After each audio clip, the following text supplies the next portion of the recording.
बेलपत्र को पहचानो। किसी के कहने पर यह नहीं कि उसने कह दिया कि 1.25 लाख बेलपत्र चढ़ाओ तो हम 1.25 लाख चढ़ा रहे हैं। किसी ने कह दिया 1.25 लाख बेलपत्र लाने से पहले मेरा एक निवेदन है। जो 1.25 लाख बेलपत्र चढ़ाने का संकल्प लेते हैं उनसे निवेदन है, क्या आपने 1.25 लाख वृक्ष लगाए बेलपत्र के? तब तो आप चढ़ाने के हकदार हो गए। मालूम पड़े बेलपत्र तोड़ कर लिया और समर्पित कर दिया तो उसका सुख नहीं है। 1.25 लाख आज तारा बाबा की कुटिया में इतने सारे पेड़ लगाए गए, पौधे लगाए गए, वृक्षारोपण किया गया, कोई आया उसको तोड़ दे, उसको उखाड़ कर ले जाए, अच्छा लगेगा क्या अपने को? नहीं। तुमने लगाया कितना, तुमने दिया कितना, तुमने करा कितना? बाबा की कुटिया में आकर तुमने कभी एक वृक्ष लगाया? बाबा की कुटिया में आकर तुमने कभी बेल वृक्ष लगाया? बाबा की कुटिया में आकर तुमने कभी बेल का वृक्ष का आनंद पाया?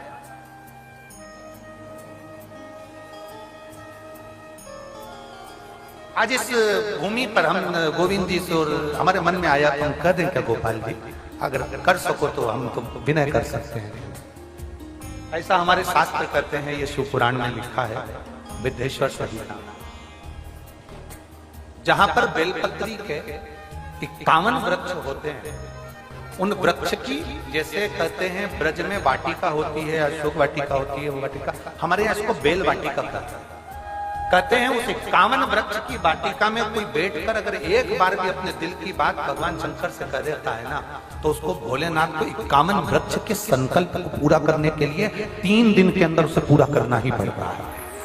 हमारा इतना सा निवेदन है गोविंद जी से और गोपाल जी से कि तारा बाबा की कुटिया में एक बेल वृक्ष की वाटिका होना चाहिए। ये हमारा केवल एक निवेदन है और तारा बाबा ही ये निवेदन आप लोगों को आज्ञा दे रहे हो तो हम तो ये कहेंगे कि आपके पास में जगह है तो कहीं 51 वृक्ष बेलपत्री के ऐसे लगाए जाएं, जिसके नीचे एक भाव के साथ बैठ कर लोग अपनी माला का स्मरण करें, एक बार बाबा से विनती करें और बाबा उसको स्वीकार करे। ऐसे हमारा हम तो निवेदन कर सकते हैं। बाबा गोविंद जी इसको बाबा की आज्ञा मानकर करिएगा, तारा बाबा की, इसको गोपाल जी बहुत कम मात्रा में कहीं कहीं बेल का वाटिका होती है, बेल वाटिका बहुत कम होती है। उसका कारण एक होता है, सबसे बड़ा कारण हम बता भी देते हैं। उसका कारण एक होता है, 4 बेलपत्री के वृक्ष आपने लगाए हैं, बड़े भी हो गए, आप बेलपत्री के वृक्ष के नीचे आराधना करने बैठोगे, धीरे धीरे आपकी तप साधना के कारण बस बेलपत्री का वृक्ष सूखने लगता। अनुभव करना, आप अगर शिव पुराण की कथा सुन रहे हो तो आपने अनुभव करा होगा, आपके मोहल्ले में, आपके नगर में, आपके क्षेत्र में बेलपत्री के जो वृक्ष होंगे, आप अगर उसकी आराधना करना चालू करोगे, पूजन करना चालू करोगे, उसकी आराधना करना चालू करोगे, तो धीरे धीरे वो बेलपत्री का वृक्ष आपके ताप को हरता है, आपके पाप को हरता है। उसके कारण बस बेलपत्री का वृक्ष धीरे धीरे सूख जाता है। लोग कहते गुरु जी हमने तो बेलपत्री का वृक्ष हमारे यहाँ हरा भरा था, सूख गया। उसका कारण, उसका केवल एक कारण है कि वो व्यक्ति के ताप को हरता है, व्यक्ति के पाप को हरता है। और आपने अनुभव करा है, किसी ने देखा है कि जो बेलपत्री का वृक्ष हरा भरा है और कुछ दिन में वो सूख जाता है। हम पूजन कर रहे थे, आराधना कर रहे थे, क्यों सूखा किसी को नहीं मालूम। उसका कारण केवल एक था कि जो जाता था उसके नीचे बैठकर अपने पाप को हनन करता था, पाप हर लेता था। बेलपत्री का वृक्ष ताप हर लेता था, उसके कष्ट हर लेता था, उसका ताप और पाप जब हरता है। और यही क्रम तुलसी के पौधे में भी होता है। जब हमारे घर में, हमारे घर के दरवाजे पर जो तुलसी का पौधा लगा हुआ होता है, तुलसी के पौधा हमारे घर के दरवाजे पर होता है, जब कोई भी दुख आने वाला होता है, कोई हरकत होती है, सबसे पहले तुलसी का पौधा सूख जाता है। वो तुलसी का पौधा जो क्यारे में है वो सूख जाता है। कई घर ऐसे हैं जहां तुलसी का पौधा बार बार लगाया जाता है, बार बार सूख जाता है, फिर लगाओ फिर सूख जाता है। कार्तिक महीने में लगाने का प्रयास करते हैं, फिर सूख जाता है, ना जाने कैसे सूख जाता है। लोग पूछते हैं गुरु जी तुलसी का पौधा सूख गया, तुलसी का पौधा सूख गया। उसका कारण केवल तुलसी ताप हरती है, तुलसी पाप हरती है, बेलपत्र ताप हरता है, बेलपत्र पाप। अब विश्वानर मुनि के घर में संतान नहीं थी, पत्नी और पति दोनों धर्मात्मा थे। एक पुण्य करते थे, वो शंकर के शिवलिंग का निर्माण करते थे, पूजन करते थे। पूजन अगर नहीं कर पाते थे तो प्रदोष या शिवरात्रि, हर महीने प्रदोष आती है, हर महीने शिवरात्रि होती है, प्रत्येक महीने शिवरात्रि आती है, प्रत्येक महीने। जैसे तारा बाबा जी का जन्म माघ शिवरात्रि को हुआ और ज्योति में ज्योति विलीन फागुन शिवरात्रि पर। प्रत्येक महीने शिवरात्रि आती है, प्रत्येक। ऐसा कोई शिवरात्रि नहीं है जो हर महीने ना, प्रत्येक शिवरात्रि कुछ ना कुछ अच्छा करने के लिए।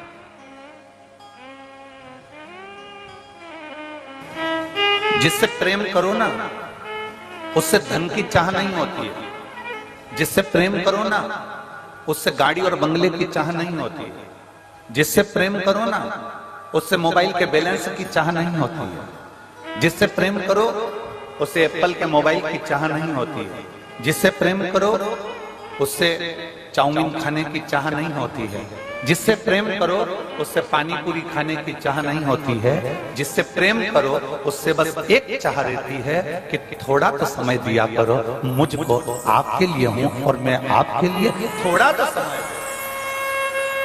जिससे प्रेम होता है बस समय की चाह करती है। पत्नी पति से कह देती क्या है फालतू का लफड़ा लगा कर रखा, दिन भर दिल्ली जाना, नोएडा जाना, यहाँ जाना, वहां जाना, वहां जाना, कम से कम हम आपसे प्रेम करते हैं, थोड़ा समय तो दिया करो। बोलो जी क्यों सही बात है कि गलत है? जम के बोलो जी, सही है ना? एक पत्नी पति से कहती है मुझे समय दो, पति पत्नी से कहता है समय दो, पति अपने धंधे से कहता है, धंधा कहता है, बिजनेस कहता है तुम मुझे समय दो। बोलो बिजनेस कहता है कि नहीं कहता? समय दोगे तो मैं कमाई कराऊंगा, समय नहीं दोगे तो मैं कमाई, अर्थात तुम्हें बिजनेस से प्रेम करना पड़ेगा, प्रेम करोगे तो समय दोगे। सुबह 9 बजे से जाके दुकान पे बैठोगे, रात को 10 बजे तक आओगे, मतलब तुमने काम से प्रेम किया। अब तुमने काम से प्रेम किया तो काम ने तुमको धन दिया। पत्नी से तुमने प्रेम करा तो पत्नी ने भी तुमको इसने बस प्रेम की दो बोल दिए, नहीं तो जगदम्बा रोज धड़धड़ा दीजिए। प्रेम जो तुमने दिया, प्रेम तुमने अगर प्रदान किया, प्रेम में सबसे कीमती है, प्रेम की सबसे बड़ी कीमत है, प्रेम की सबसे बड़ी कीमती दौलत है उसका समय। और जिससे प्रेम होता है ना उसके पास तुम 4 घंटे भी बैठ जाओ ना, समय कम ही पड़ जाता है। प्रेम की कीमत ही सबसे बड़ा समय।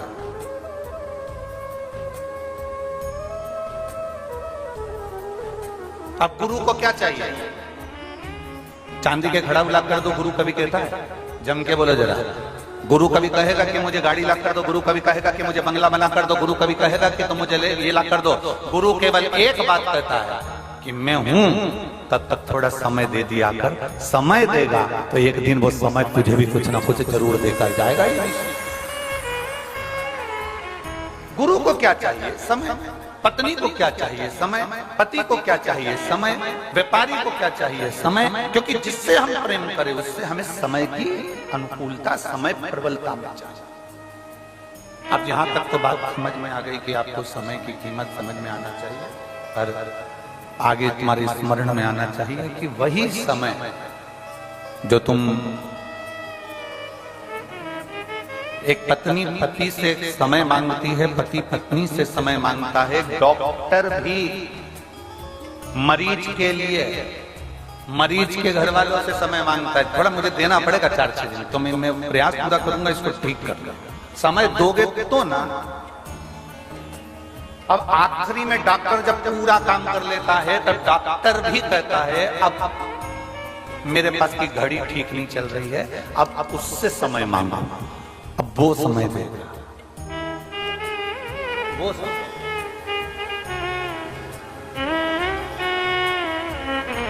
और अब उससे प्रार्थना करी, उससे निवेदन करा, उससे विनती करी, उससे चाकरी करी।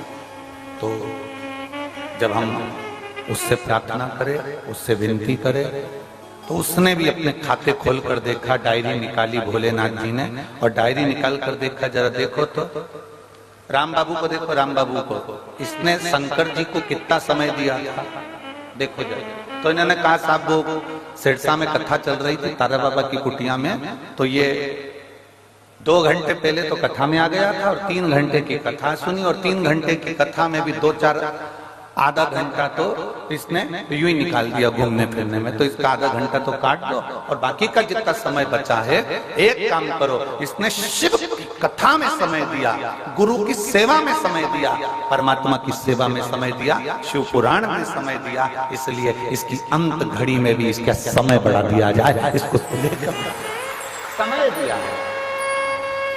फिर वही कल वाली बात आ गई, अंत समय प्रभु आना पड़ेगा, वचन दिया तो निभाना पड़ेगा, आए ना आए प्रभु कुटुंब कभी अंत समय प्रभु आना पड़ेगा, वचन दिया तो निभाना पड़ेगा, और अंत समय प्रभु आना पड़ेगा। तुमने समय दिया तो सामने वाले ने समय।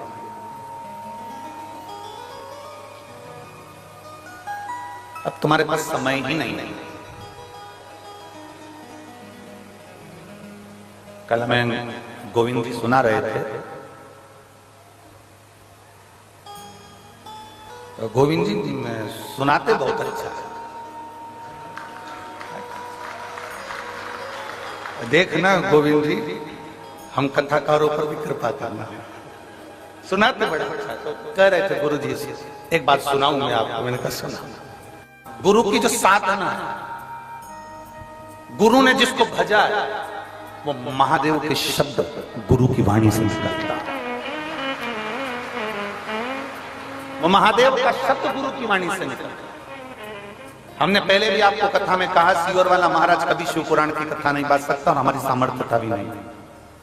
आप लाखों की संख्या में आते हो, रात भर से नींद नहीं आई, गोविंद जी से पूछो इनसे। और एक वो इनकी वो बेटी कहाँ गई, वो दिन भर सेवा में लगी रही, टेंट कहाँ कहाँ लगाना है, क्योंकि कल जितने पंडाल बनाए थे उसमें पांव रखने की जगह नहीं थी। एक भी पंडाल जिसकी वो आराधना करता है, शब्द उसके, गुरु के शब्द नहीं।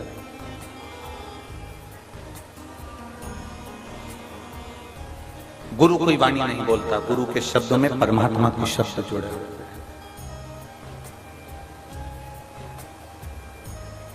सहजता नहीं है गुरु की वाणी। आप तारा बाबा जी की कुटिया में बैठकर अगर कथा को सुन रहे हैं, शिव महापुराण की कथा को धारण कर रहे हैं। हमने एक बार पहले कथा में कहा था,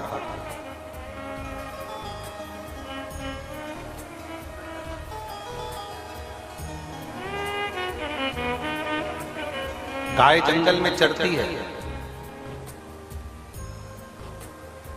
परंतु कभी गाय कहीं फंसती नहीं। बकरी जंगल में चरती है, बकरी कहीं पर फंसती नहीं।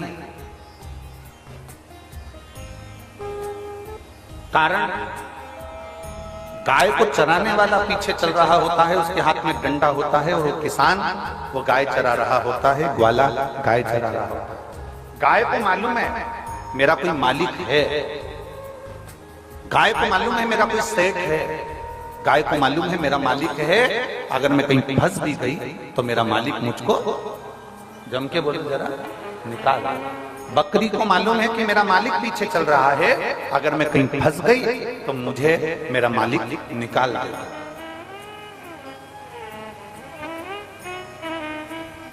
बकरी को मालूम है कि मेरा मालिक मुझे निकाल देगा, भेड़ को मालूम है कि मेरा मालिक मुझे निकाल देगा, ऊंट को मालूम है कि मेरा मालिक मुझे निकाल देगा, घोड़े को मालूम है कि मेरा मालिक मुझे निकाल देगा।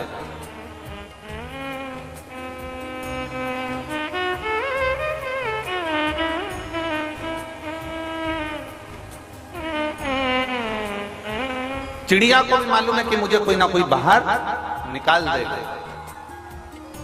क्योंकि उसको एक अंदाजा है कि मेरा मालिक मेरे पीछे चल रहा है। गाय चराने वाला, बकरी चराने वाला, भेड़ चराने वाला, ऊंट चराने वाला पीछे चल रहा है।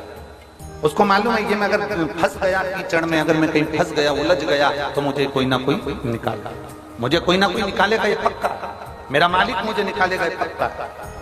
जब गाय ये विचार कर कर चलती है कि मैं फंसूंगी तो मेरा मालिक मुझे निकाल देगा, बस वही अंदाजा, वही सोच, वही वृत्ति, वही मन तुम्हारा होना चाहिए। तुम जब जब उलझो तब तक तुम दूसरों को मत पुकारना, तुम्हें ये अंदाजा होना चाहिए कि मेरा मालिक मेरे साथ चल रहा है, वो मुझे निकाल। मेरा गुरु मेरे साथ है, मेरा शिव मेरे साथ है, मेरा शंकर मेरे साथ है, मेरा ओघड़ी मेरे साथ है, मेरा शंभू मेरे साथ है। और जब शिव हमारे साथ में है, हमारा शंभू जब हमारे साथ में है, तो फिर क्या सोचो, क्या विचार।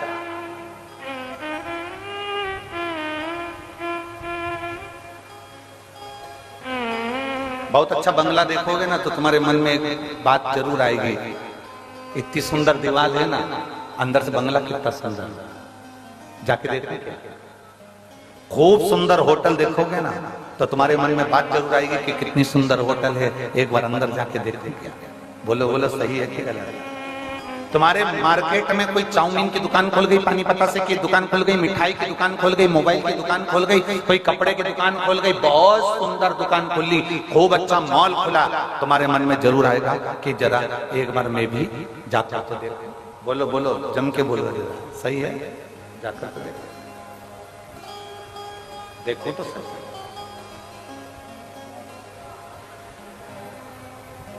सुंदर कपड़े की दुकान तुम्हारे मन में आया कि मैं जाकर देखूं। सुंदर, बहुत सुंदर बंगला बना है, जाकर देखूं कि अंदर कोई है कि नहीं। मन में उत्सुकता, अच्छा एलिवेशन देखा तो तुम्हारे मन में भाव प्रकट हो गया कि मैं अंदर जाकर देखूं। अच्छी दीवार देखी, मन में उत्सुकता जाग गई कि अंदर जाकर देखूं। अच्छा एलिवेशन, अच्छी दीवार, अच्छी चौखट, अच्छा सब कुछ अच्छा देखा तो मन में जागरूकता चाहता है मैं भी जाकर। अच्छा एलिवेशन देखकर लोग आपके घर में आते हैं, अच्छी दीवार देखकर लोग आपके घर में आते हैं, अच्छा कपड़ा देखकर लोग तुम्हारी दुकान पर आते हैं, अच्छी पर्दे देखकर लोग तुम्हारी दुकान पर आते हैं, तुम्हारे घर पर आते हैं, तुम्हारी चौखट पर आते हैं। जैसे अच्छी एलिवेशन, अच्छी दुकान, अच्छा कपड़ा, अच्छा मोबाइल, अच्छा किराना देखकर दुनिया के लोग आपकी दुकान में और आपके घर में आते हैं, उसी तरह मेरा महादेव तुम्हारा घर अच्छा देखकर नहीं, तुम्हारा कपड़ा अच्छा देखकर नहीं, मेरा महादेव तुम्हारा दिल अच्छा देखकर तुम्हारे घर में प्रवेश करता। मेरा महादेव कभी भी ये देखकर नहीं आया कि तुम्हारा मकान कितना बड़ा है, मेरा महादेव ये देखकर नहीं आया कि तुम्हारा घर कितना बड़ा है, मेरा महादेव ये देखकर नहीं आया कि तुम्हारे पास में संपदा कितनी है, मेरा महादेव केवल ये देखकर आया कि तुम्हारी चित्त वृत्ति में शिव की भक्ति कितनी है। और शंभो शरणे पड़ी मांगो घड़ी रे घड़ी, दुख काटो दया करीने दर्शन आपो। शंभो शरणे पड़ी मांगो घड़ी रे घड़ी, दुख काटो दया करीने दर्शन।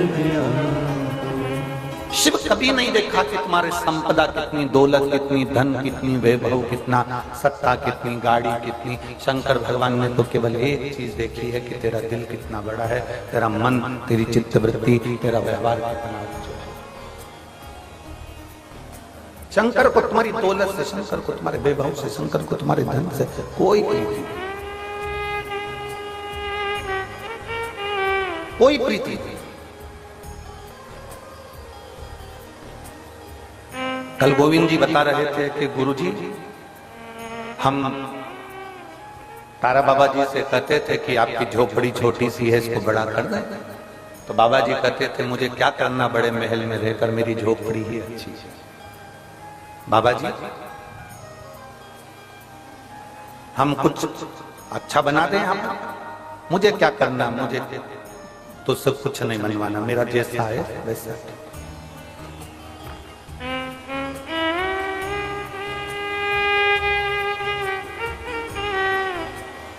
क्योंकि बाबा जी को एक बात मालूम थी, जो शंकर का उपासक होता है ना, जो शिव की आराधना करने वाला होता है ना, जो शंकर की भक्ति में डूबने वाला होता है, मेरी जीजियों, मेरे जीजाओं, मेरी बेटियों, मेरे बेटाओं, मेरी बहनों, मेरे भाई, शंकर की भक्ति में डूबने वाला, शंकर को मानने वाला, शिव की आराधना में डूबने वाला, शिव तत्व को जानने वाला एक बात हमेशा जानता है कि मुझे किसी से कुछ नहीं चाहिए। जो शिव की आराधना करने वाला होता है वो शंकर से ही मांगकर बहुत कुछ प्राप्त कर लेता है।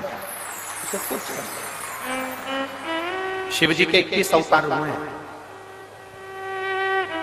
शंकर भगवान के 21 अवतार एक हुए हैं, फिर 11 रुद्र अवतार अलग हुए हैं। उन 21 रुद्र अवतार में भगवान शंकर के 21 अवतार में एक अवतार है भगवान का गृहपति अवतार। शंकर भगवान के 21 अवतार में से एक अवतार है गृहपति अवतार। महाराज मां नर्मदा जी के तट पर नर्मदापुरम में एक विश्वानर मुनि रहते थे। शिव महापुराण की कथा कहती है शंकर जी के 21 अवतार में से एक अवतार है गृहपति अवतार। मां नर्मदा जी के तट पर, मां नर्मदा जी के तट के ऊपर नर्मदापुरम में एक सुंदर विश्वानर मुनि रहते थे, ग्रस्त थे। अपनी धर्म पत्नी के साथ में उनका निवास। जैसे विश्वानर मुनि थे वैसे ही उनकी धर्म पत्नी।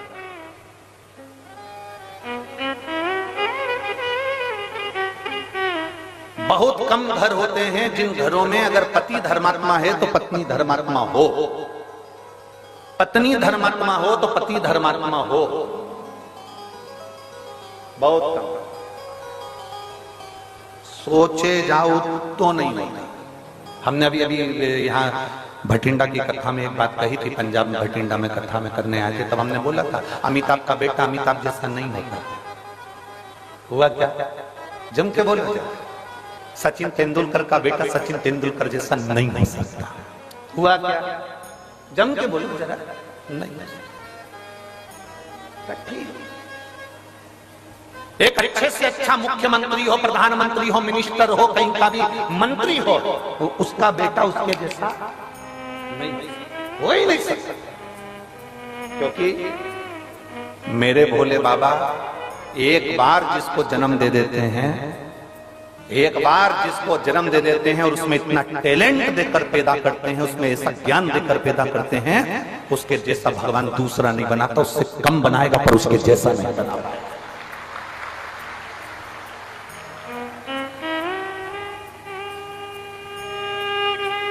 अमिताभ के पास में, अमिताभ बच्चन जी के पास में जो टैलेंट होगा उनके बच्चे के पास में नहीं हो पाएगा। सचिन तेंदुलकर के पास में जो टैलेंट होगा वो उनके बच्चे के पास में नहीं हो पाएगा। पिता जैसा बेटा नहीं होता। अगर बाप कलेक्टर है तो उसकी औलाद कलेक्टर हो सकती है, पर बाप जैसी नहीं हो सकती। मिनिस्टर का बेटा मिनिस्टर बन सकता है पर उसके पिताजी जैसा नहीं बन सकता। कठिन है। एक शिक्षक का बेटा शिक्षक बन सकता है पर उसके जैसा नहीं बन सकता उसके पिताजी।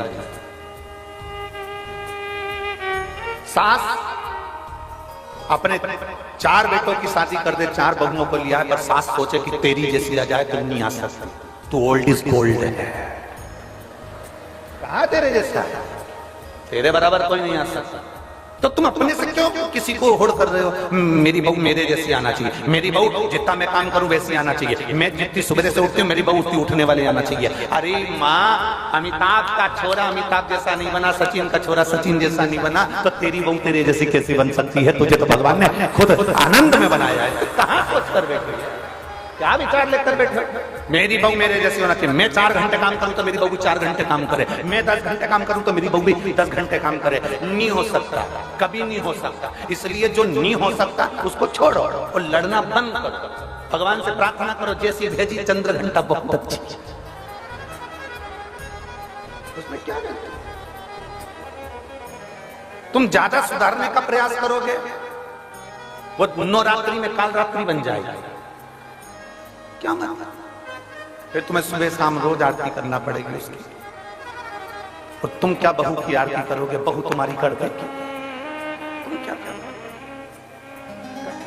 और इसलिए हमें किसी के जैसा नहीं बनना। शिव महापुराण की कथा कहती है, देवाधिदेव महादेव का चरित्र कहता है, तुम्हें किसी के जैसे नहीं बनना। अपने अंदर भगवान ने जिसको जन्म दिया पृथ्वी पर, भगवान शंकर जिसको पैदा करते हैं उसको कुछ ना कुछ हुनर देकर पैदा करते हैं। आपके अंदर कोई ना कोई हुनर जरूर है। आप किसी के जैसे मत बनो, अपने हुनर को अपनी मेहनत से प्रकट करो। दुनिया तुम्हारे जैसा बनना चाहेगी, ये पक्का। पर माताएं पीछे पकड़ के बैठती है, उनको देख ले उनके जैसे बन जा, उनको देख ले उनके जैसे बन जा, तेरी मौसी के छोरे को देख ले मौसी के छोरे जैसा बन जा, बुआ के छोरे को देख ले बुआ के छोरे जैसा बन जा। अब तुम बुआ के छोरे जैसे बनाने में लगे और महादेव को रोज एक लोटा वो जल चढ़ा रहा है और महादेव सोच कर बैठे हैं कि बुआ के छोरे जैसा मत बनना, बुआ के छोरे से भी उज्जवल बनाकर बताऊंगा तेरे को, बस तेरी मेहनत करना, तेरा कर्म करना, तेरी लगन लगा कर बैठना, तेरी मेहनत करते रहना, तुझे उससे भी उज्जवल बनाकर छोड़ूंगा मैं, तू चिंता मत कर। और तुम लगी हो उसके जैसा बन जा, उसके जैसा बन जा। रोज सास अपनी बहू को ज्ञान देती रहती है, उनकी बहू कितनी अच्छी, उनकी बहू कितनी अच्छी। सास को एक बात समझ लेना चाहिए, दूर के ढोल सुहावने।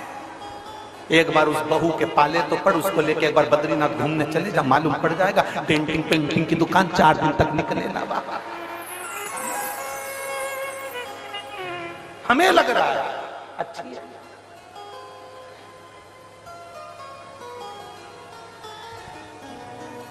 ये बहुत बहुत विचित्र बात है। हर पत्नी को ये लगता है तुम्हारा दोस्त कितना अच्छा है, उस दोस्त की पत्नी भी कहती है तुम्हारा दोस्त कितना अच्छा है। बस ये दोनों की भ्रम का है। उसको लग रहा है कि भैया जी अच्छे हैं, उनकी पत्नी को लग रहा है भैया जी अच्छे हैं। अब उनको क्या मालूम कि दोनों ही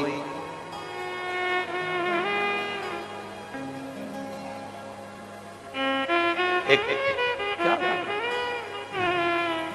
शिव कथा का है, अपने में भगवान ने जो देकर भेजा है वो किसी में नहीं देखा।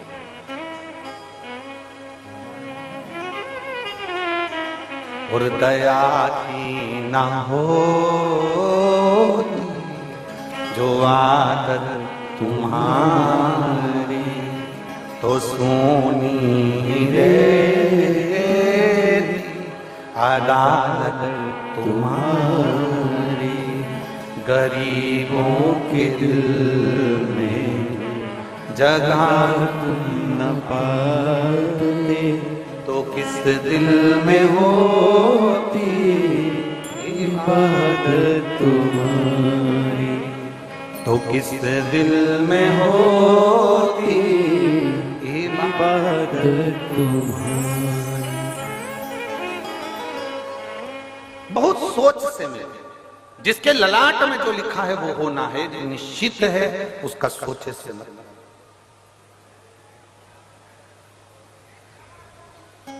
यहाँ जितनी माताएं बैठी हैं ना, अपने बेटे के लिए अच्छे से अच्छी बहू ढूंढने का प्रयास करती हैं, बेटी के लिए अच्छे से अच्छा दामाद ढूंढने का प्रयास करती हैं। जितनी बेटे, ऐसी कोई माता नहीं होगी जो रोज भगवान के मंदिर में जाकर अपनी बहू के लिए छोरा नहीं मांगती होगी, पोता नहीं मांगती होगी। कोई नहीं कहता कि पोती दे, पर भगवान ने जो सोच कर रखा है वो देता है तुम्हारे सोचे से। वो कहते हैं भोले बाबा अमर वरदान दे दो, भोले बाबा अमर वरदान दे दो। जैसी बेटी है ऐसा दामाद दे दो, जैसी बेटी है वैसा दामाद दे दो।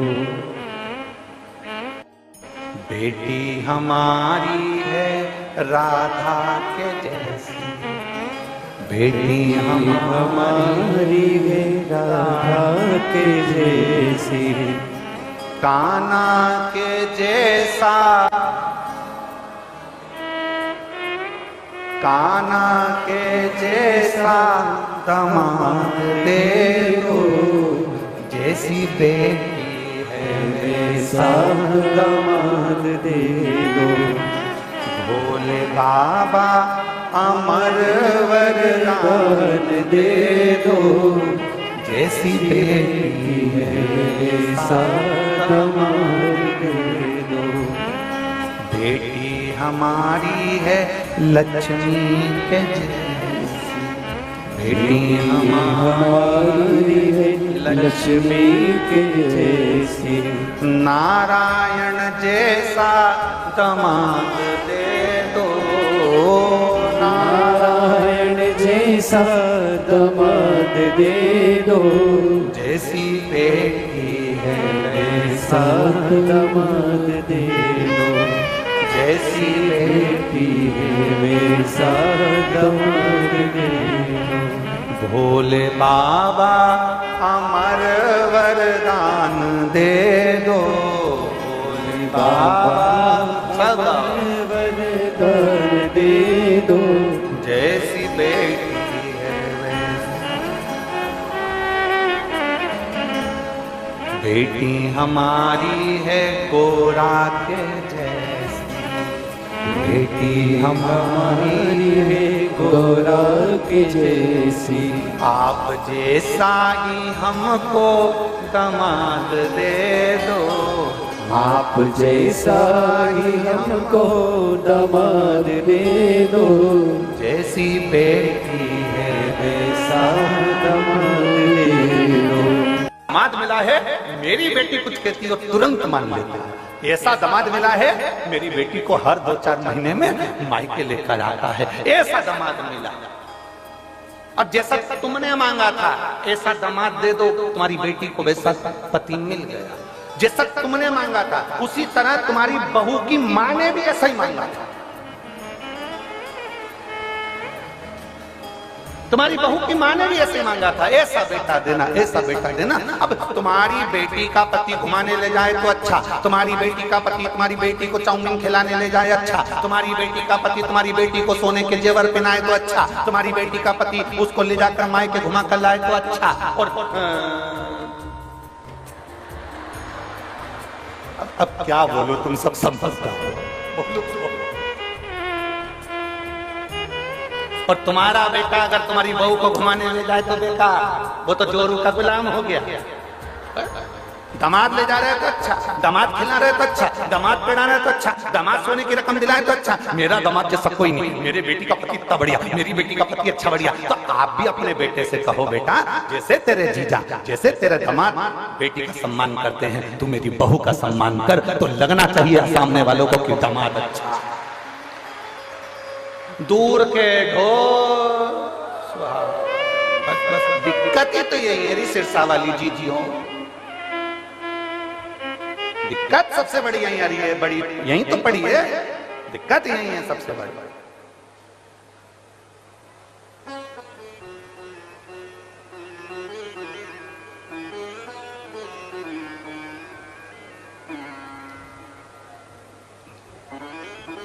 हमें दिक्कत है।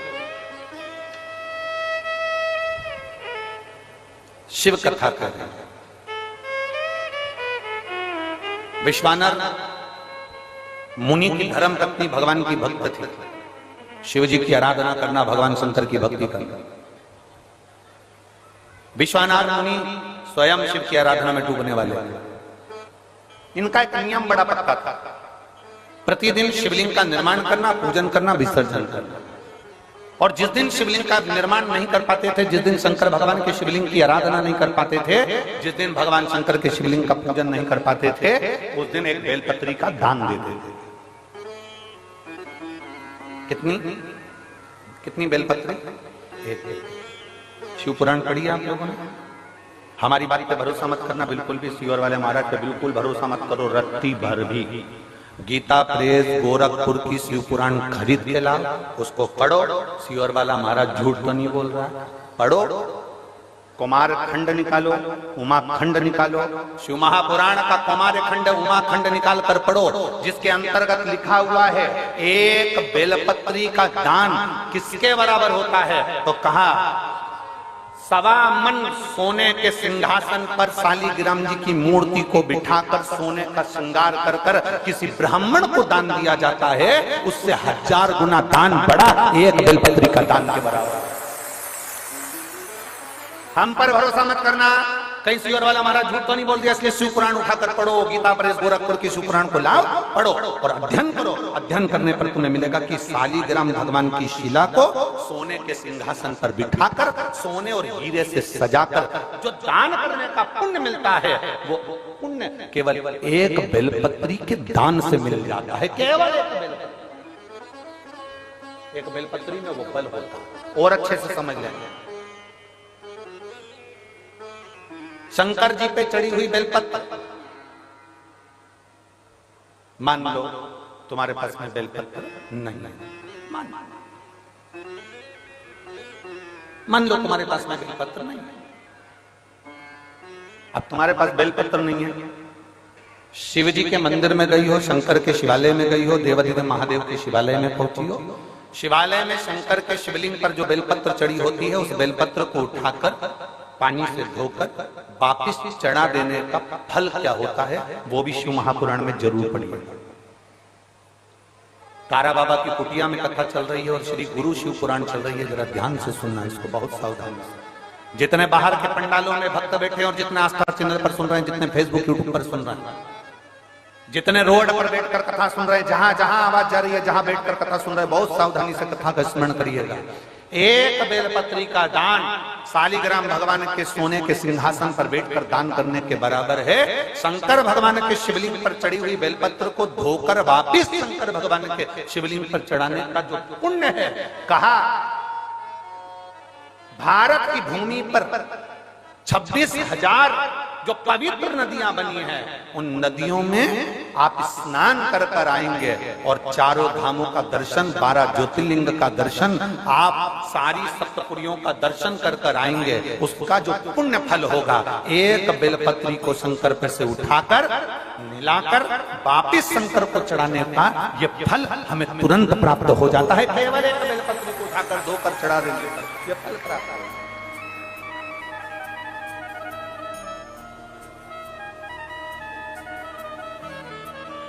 एक बेलपत्र, ना जाने कौन कौन ने ऐसा नियम बना दिया, हमें तो समझ में नहीं आता। थोड़ा सा दुनिया के लोग लोभ लालच में नियम बनाए हो तो बात दूसरी।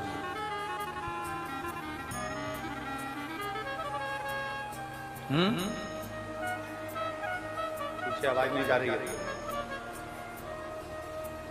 पीछे की आवाज खोलिए, पीछे की। वहां जाके बक्से के तारों चेक करिए कि आवाज क्यों नहीं पहुंच रही है।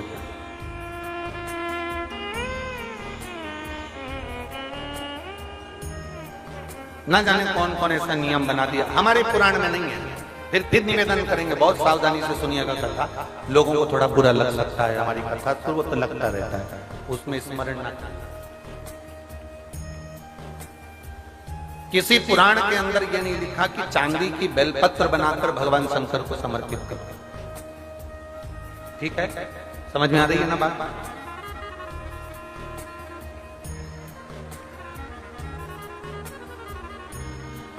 किसी पुराण के अंदर यह नहीं लिखा, किसी शास्त्र के अंदर यह नहीं लिखा कि चांदी की बेलपत्र बनाओ, सोने की बेलपत्र बनाओ और भगवान को चढ़ाओ, भगवान को समर्पित। ये हमारे यहां कहीं कहीं कहीं हमारी पुराणों में नहीं लिखा गया, कहीं पर।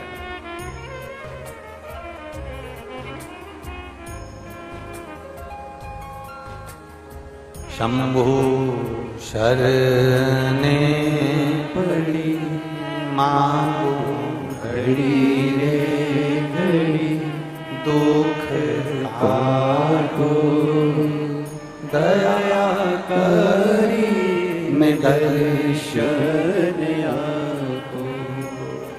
शंभो शरण पड़ी मांगू घड़ी रे घड़ी, दुख काटो दया करी मैं दर्शन आपको। शंभो शरण पड़ी मांगू घड़ी रे घड़ी, दुख काटो दया करी मैं दर्शन आपको। अब किसी ने एक नया नियम बनाया, चांदी की बेलपत्र शंकर जी को चढ़ाया, सोने की बेलपत्र शिव जी को चढ़ाया। ये हमारे शिव महापुराण के एक भी 24,000 श्लोक में से एक भी श्लोक में कहीं चांदी और सोने की बेलपत्र का प्रसंग नहीं। किसी को जरूरत पड़ने लगी होगी चांदी की बेलपत्र की तो उसने चढ़वा दी होगी, किसी को सोने की बेलपत्र की जरूरत पड़ी होगी तो उसने चढ़ा दी। वो अपना प्रसंग अपनी जगह। सोने की बेलपत्र क्या कोई साधारण सा शिव भक्त चढ़ा सकता है? जम के बोलो जरा। चांदी की बेलपत्र कोई साधारण सा शिव भक्त चढ़ा सकता है क्या? अगर चांदी और सोने की बेलपत्र का नियम आया है तो फिर तांबे पीतल की क्यों नहीं आया? एल्युमिनियम की क्यों नहीं आया? कपड़े की बेलपत्र का क्यों नहीं आया? कागज की बेलपत्र का नियम क्यों नहीं आया? आया तो सोने और चांदी की बेलपत्र का नियम आया। ये हमारे शास्त्र के हिसाब से, ये हमारे शिव पुराण के हिसाब से बिल्कुल नहीं। दूसरे को देखकर कभी मत विचार करना। कई लोग उज्जैन महाकाल का दर्शन करने जाते हैं, कई लोग ओंकारेश्वर का दर्शन करने जाते हैं। शिव बेलपत्री का 1000 टुकड़ा भी हो जाए, 1000 पत्ती के बारीक बारीक टुकड़े भी हो जाए, और वहां से लाने में तुम्हारे हाथ में केवल एक जरा सी तिन का मात्र पत्ती भी तुम्हारे हाथ में अगर बची है घर लाते हुए, तो समझ लेना वो सोने की बेलपत्र से भी बढ़कर है। उसकी कीमत कठिन, उसको कीमत को आंकना कठिन है, कीमत आंकना कठिन है।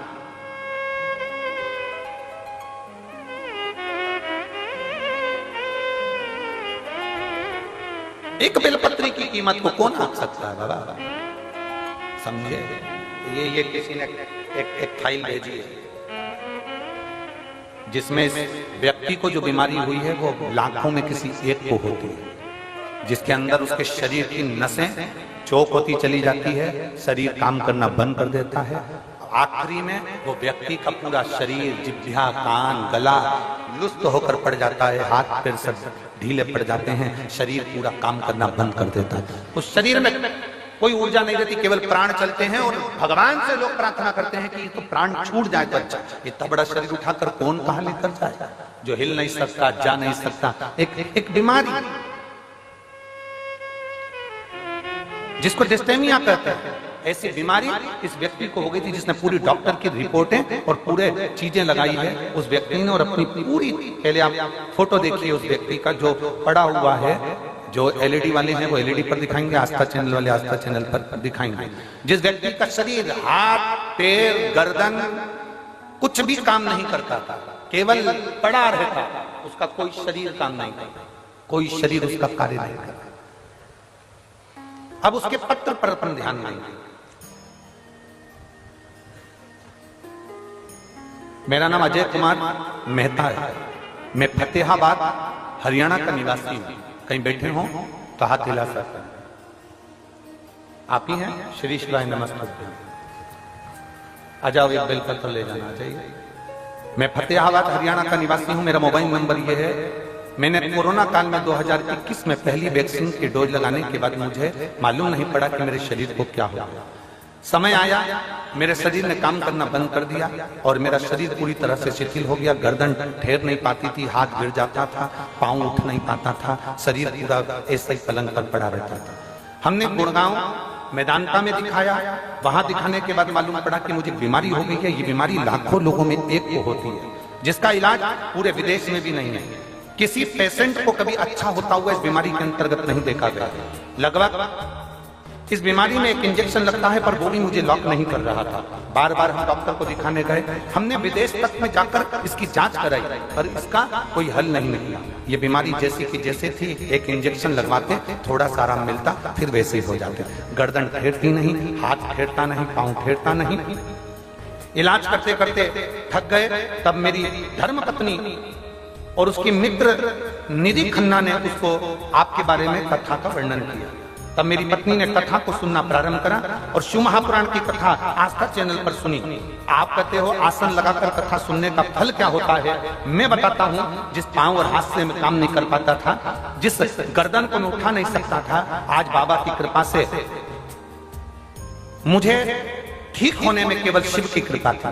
डॉक्टरों ने कह दिया था इस बीमारी का कोई हल नहीं है, कोई इलाज नहीं है। हम कई बार विदेशों पर गए पर कोई हल नहीं निकला। तब आखिरी में पशुपतिनाथ का व्रत शिव जी पे चढ़ाया गया, 1 लोटा जल और 1 बेलपत्र ने ऐसा कमाल करा कि डॉक्टर को जब फोन लगाते थे तो डॉक्टर सोचते थे कि ये इंजेक्शन लगवाने आएगा। हमने दूसरी बार डॉक्टर को फोन लगाकर कहा, डॉक्टर साहब ने पूछा क्या हुआ, तबीयत ज्यादा तो नहीं हो गई? तो हमने कहा अब हम पूरी तरह से ठीक हो गए हैं। कैसे? आश्चर्य की बात है, डॉक्टर भी आश्चर्य में था विदेश का, जिसने कहा कि ये हो ही नहीं सकता, ये बीमारी कभी ठीक नहीं हो सकती।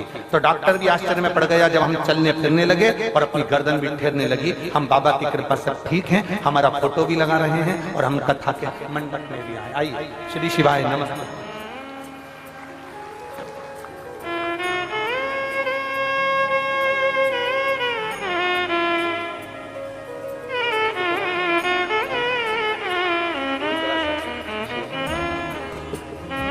आपने पत्र भेजा, ये शिव सत्र है।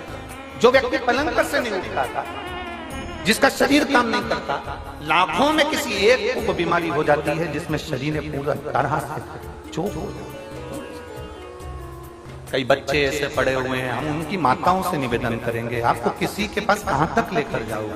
डॉक्टर को दिखाओ, जांचें कराओ, डॉक्टर बोले वो दवाई खिलाओ, एक्सरसाइज कराओ, सब कुछ डॉक्टर के हिसाब से करो, पर 1 बेलपत्र और 1 शिवजी पर चढ़ा हुआ जल कुंदकेश्वर महादेव के नाम से जरूर खाना प्रारंभ करो। मेरा देवाधिदेव महादेव साथ जरूर निश्चित।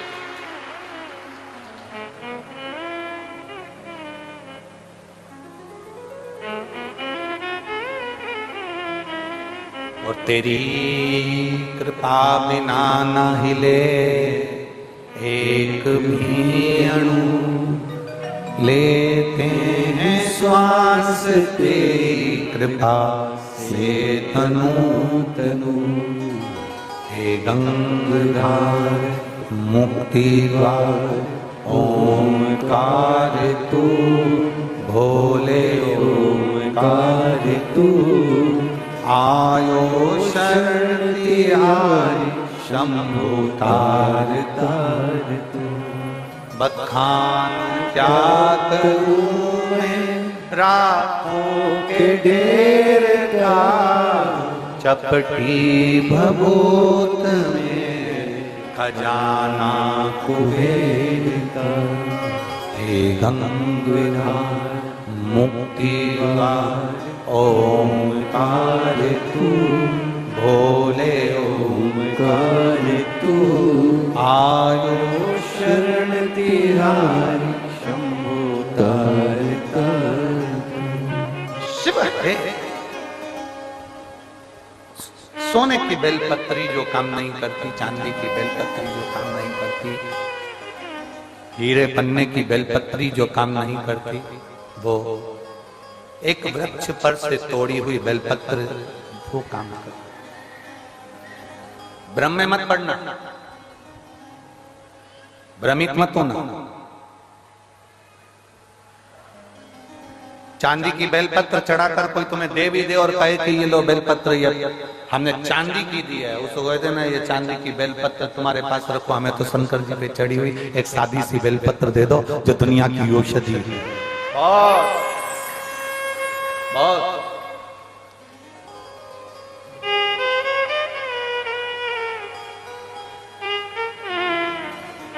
इसको समझना कठिन। ये शंकर की कथा नहीं है। ये आप लोगों को लग रहा होगा कि तारा बाबा की कुटिया में शिव महापुराण की कथा चल रही है। ये शिव पुराण की कथा नहीं है। ये तारा बाबा जी ने 7 दिन संपूर्ण विश्ववासियों के लिए एक शिविर लगाया है। जो आ गया वो अपने जीवन की सारी खुशियां बटोर कर तारा बाबा की कुटिया से ले गया। शिविर आप धारण करो, आप समझो क्यों उसका स्मरण इतना प्रबल है, क्यों शंकर की कथा का रसतत्व इतना प्रबल होता है, क्यों शिव भक्ति का रसतत्व इतना प्रबल होता है।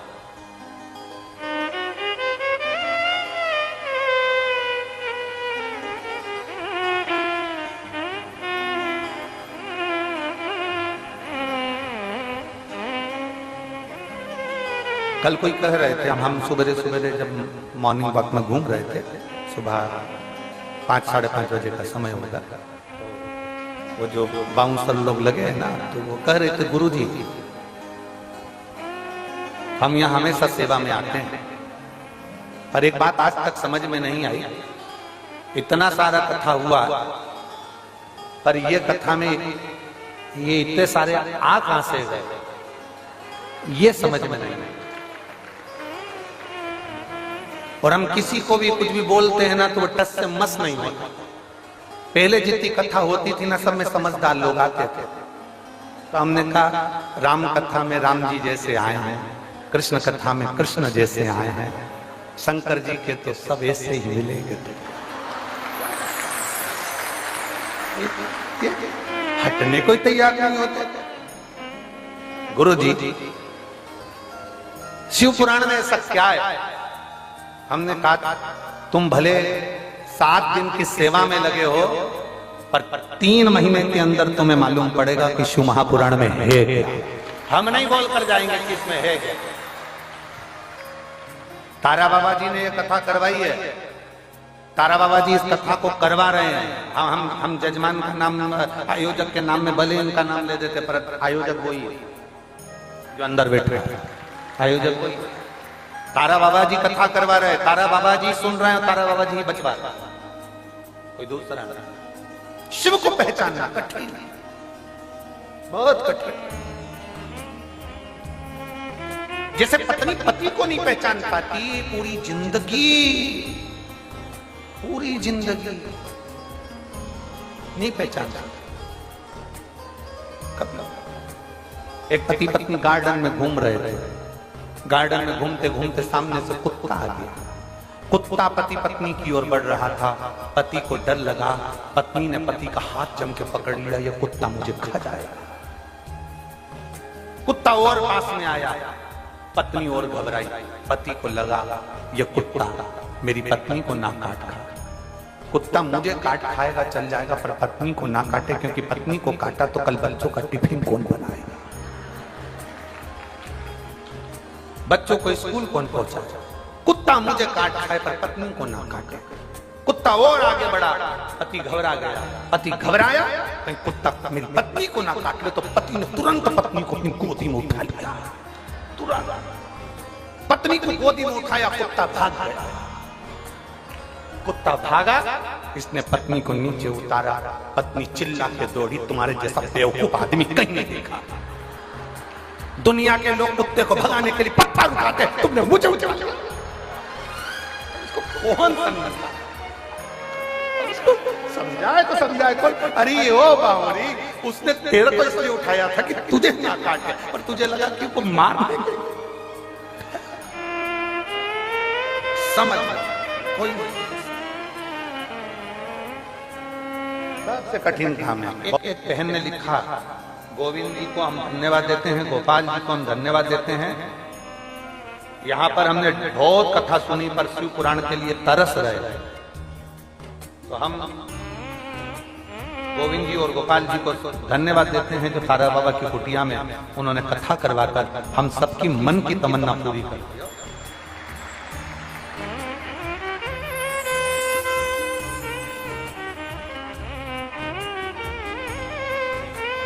सावित्री देवी गांव चक्का, जिला गांव चक्का है, गांव चक्का जिला सिरसा से कहीं बैठी होंगी, गांव चक्का जिला सिरसा से पिछले, अच्छा इधर बैठे हैं, हाथ हिला दो। श्री शिवाय नमस्तुभ्यम। पिछले कई सालों से हार्ट और बीपी की बीमारी थी, शुगर भी कंट्रोल में नहीं थी। मेरी बेटी मंजू देवी ने कहा कि मम्मी शिव पुराण की कथा टीवी पर आती है तो सुना। मैंने कथा सुनना प्रारंभ करी। हम बीपी की दवाई खाते थे, शुगर की दवाई खाते थे, हार्ट की दवाई खाते थे, कई सालों से चल रही, लगभग 4 साल से ज्यादा हो गए, पर वो आराम नहीं लग पा रहा। कथा सुनना प्रारंभ करी, मन करा बेलपत्र को खाना प्रारंभ करा, शिव जी पे चढ़ा हुआ जल पीना प्रारंभ करा और पशुपतिनाथ का व्रत करा। हम बाबा से प्रार्थना करने 2 बार सीहोर धाम भी पहुंचे और बाबा की कृपा ऐसी हुई, वहां का रुद्राक्ष भी लाए, कंकर भी लाए और बेलपत्र का प्रयोग किया।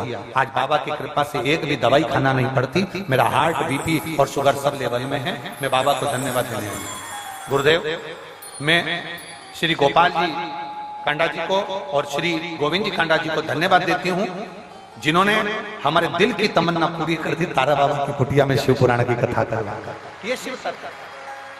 साधुवाद आपको, एक बार हाथ मिला दो। श्री शिवाय नमस्ते। शिव तत्व है, औघड़ी है शिव।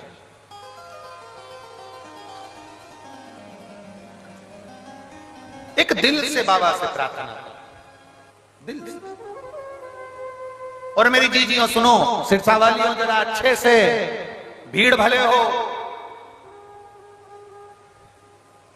जगह भी ना मिले तो भी उसके दरवाजे तक जाते रहो। वो एक ना एक दिन हमारे दरवाजे पर खड़ा मिलेगा। भीड़ भले हो बहुत।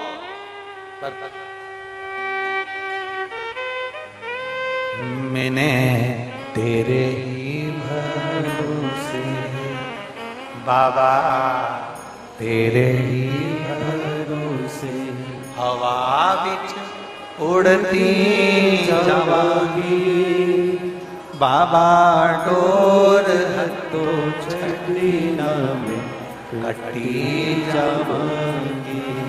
बोले मेरे शंभो, मैं तेरी बदन हवा बिच उड़ती जावांगी बाबा, डोर तो छड़ी ना में कटी जावांगी। भोले मैं तेरी पतंग। शिव को संतान नहीं थी दोनों, नियम था प्रदोष शिवरात्रि के दिन अगर अभिषेक ना करवाए, पूजन ना कर पाए तो शंकर जी के मंदिर के द्वार पर जाकर घी का दीप जलाए। घी का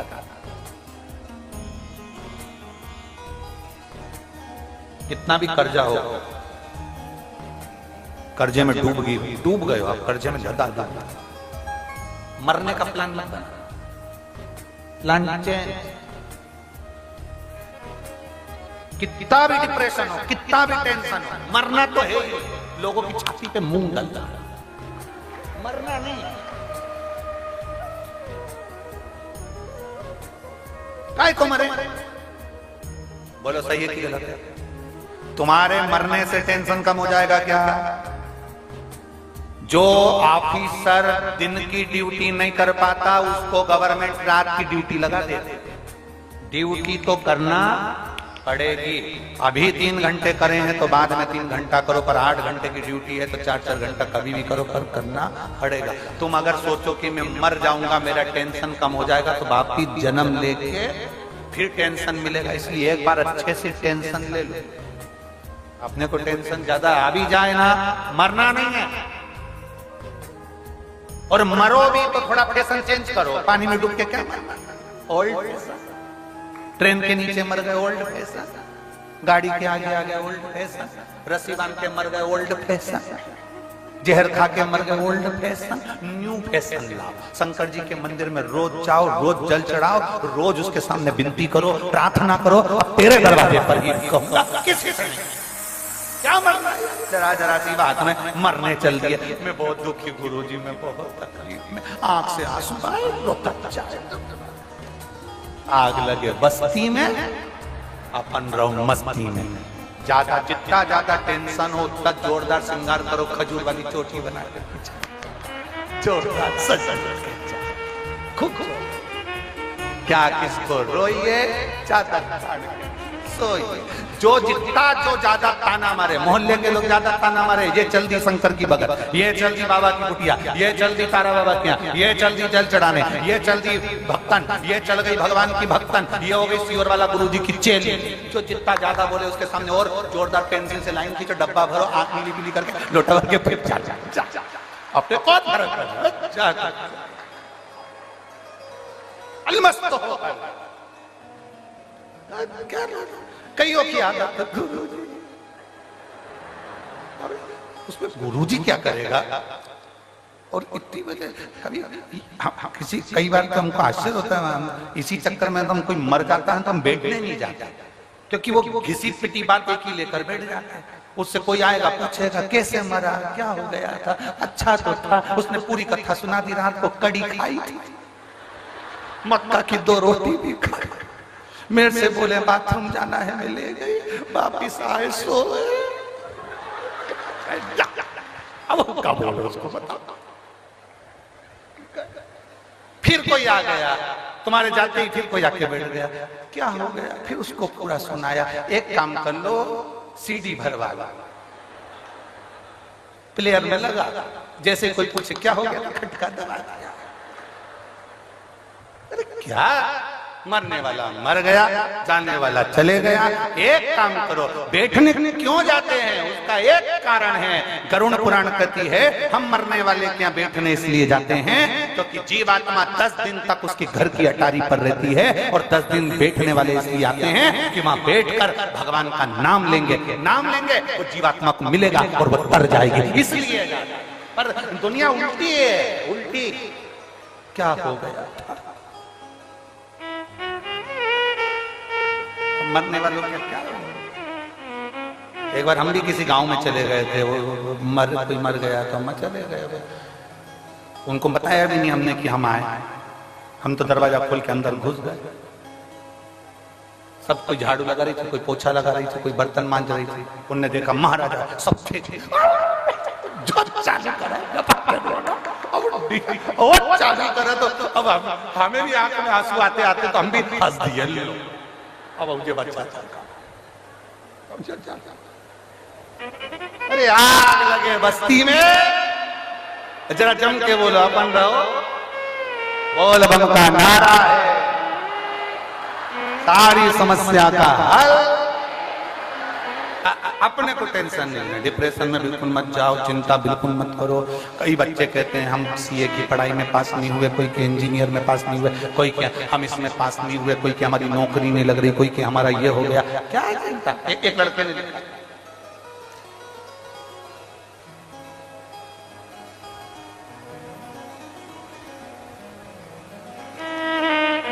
मेरा नाम ज्योति, मैं सदलपुर जिला हिसार की रहने वाली हूँ। मैं बाबा का क्या गुणगान करूँ, कहीं बैठी हो ज्योति जी, ताहतिला सकती। मेरा नाम ज्योति, मैं सदलपुर जिला हिसार की रहने वाली हूँ।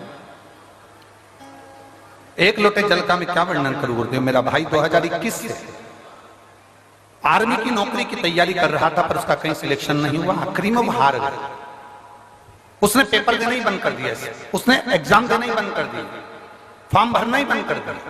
इतना परेशान हो गया, इतना टेंशन में हो गया। तब मैंने उससे कहा कि तू सियोर वाला महाराज कथा कहता है वो सुना। मेरे भाई ने पहली बार मोबाइल पर कथा सुनी और उसका विश्वास जागृत हो गया। लोटा लेके शिव जी के मंदिर जाने लगा तो मोहल्ले के लोग कहने लगे पानी चढ़ाने से तेरे को आर्मी में नौकरी मिल जाएगी क्या, मिलिट्री में नौकरी मिल जाएगी। मेरा भाई कुछ नहीं कहता, क्योंकि मैंने मेरे भाई से कहा कि तुम चिंता मत करना, तू तो केवल जल चढ़ा, आग लगे बस्ती में, अपन रो मत बोलने वाला बोलता रहे।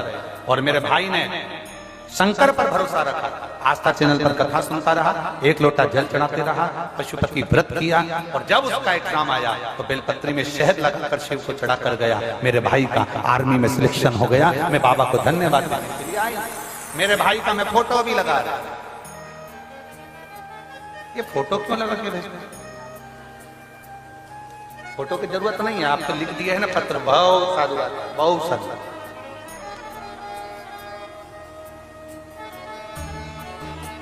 शिव तत्व एक अविरल भक्ति, एक विश्वास, एक दृढ़ता, एक भरोसा आपका शिव के प्रति हो। जब जागृत होगा तो शिव मिलेगा।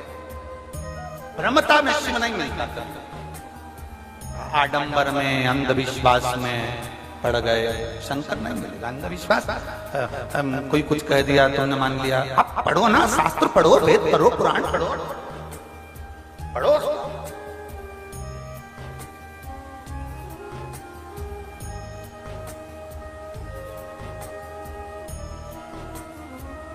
जितना जितना दुख मिलता जितना जितना कष्ट मिलता उतना उतना परमात्मा के आप करीब में जाते जाते। सोने को जितना तपाएंगे उसका खाद, उसका खोटापन सब जल जाएगा, सोना सोना रह जाएगा, कीमत वाला रह जाएगा, कीमती रह जाएगा। शिव पुराण कह रहे हैं। विश्वनाथ मुनि की कथा था। एक बेलपत्र का दान करना विश्वनाथ मुनि ने सिखाया। शिवरात्रि प्रदोष के दिन का नियम बना लो, कितना भी कर जाओ, कितना भी दुख हो, कितनी भी तकलीफ हो, एक नियम बना लो कि मैं भले मंदिर में पहुंचूं ना पहुंचूं, मैं भगवान के मंदिर जा पाऊं ना जा पाऊं। एक नियम बना लो कि प्रदोष के दिन और शिवरात्रि के दिन मैं अपने दरवाजे के बाहर एक घी का दीप दरवाजे के बाहर लगाऊंगी और एक घी का दीप किसी बेलपत्री के वृक्ष के नीचे लगाऊंगा। दो जगह पर अगर आपने दीप लगाना प्रारंभ कर दिया, एक प्रदोष के दिन, एक शिवरात्रि के दिन, केवल 3 या 4 प्रदोष निकलेंगे, बाबा ऐसी कृपा करेगा कि धीरे धीरे कर्जा चूकना अपने आप चालू हो जाएगा और सब कार्य सफल होना प्रारंभ होगा। 2 दीप लगाने का नियम बना लो, प्रदोष के दिन या शिवरात्रि के दिन। एक नियम पक्का होना चाहिए। एक दुख है, किसी के जाके सामने रोगे, कौन दुख तुम्हारा मिटा देगा? तकलीफ है, किसी के पास जाकर कहोगे, कौन तुम्हारी तकलीफ मिटा देगा? कष्ट है, कोई तुम्हारा कष्ट नहीं मिटा सकता। हमने पहले भी कथा में कहा, खांसी तुम्हें चल रही है, तुम्हें खांसना है। छींक तुम्हें आ रही है, तुम्हें छींकना है। छींक तुम्हें आ रही है, तुम पड़ोसी से कह छींक ले, कोई ना छींकेगा। भूख तुम्हें लग रही है, क्या विचार है? भोजन पड़ोसी को कराओगे?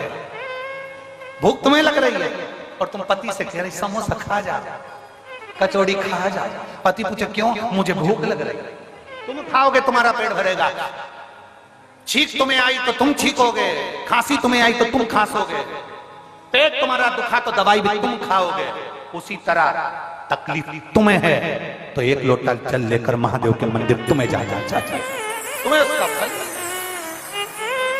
सारी समस्या का हल बोल बम का नारा है, बाबा एक। आप जाओ उसकी चौखट पर, आप जाओ उसके दरवाजे मिले।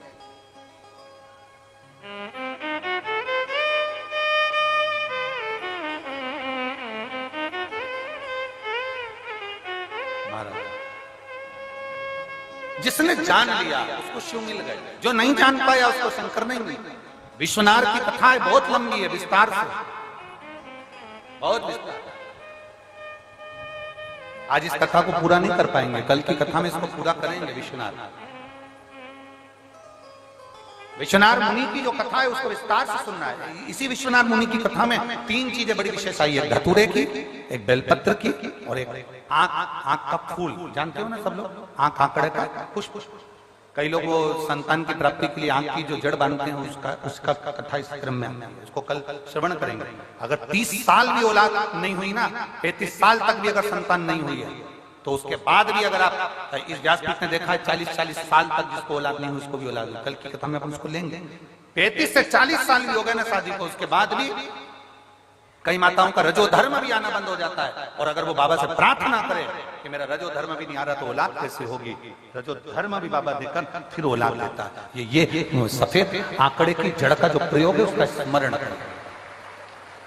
जितने लोग आस्था चैनल पर कथा सुन रहे हैं, फेसबुक यूट्यूब पर सुन रहे हैं, या हरियाणा की पवित्र धरा पर तारा बाबा की कुटिया में कथा सुन रहे, बड़े दिल से सुनकर बाबा से प्रार्थना करें। शिव तत्व भगवान अर्धनारीश्वर भगवान पधार रहे हैं, जोरदार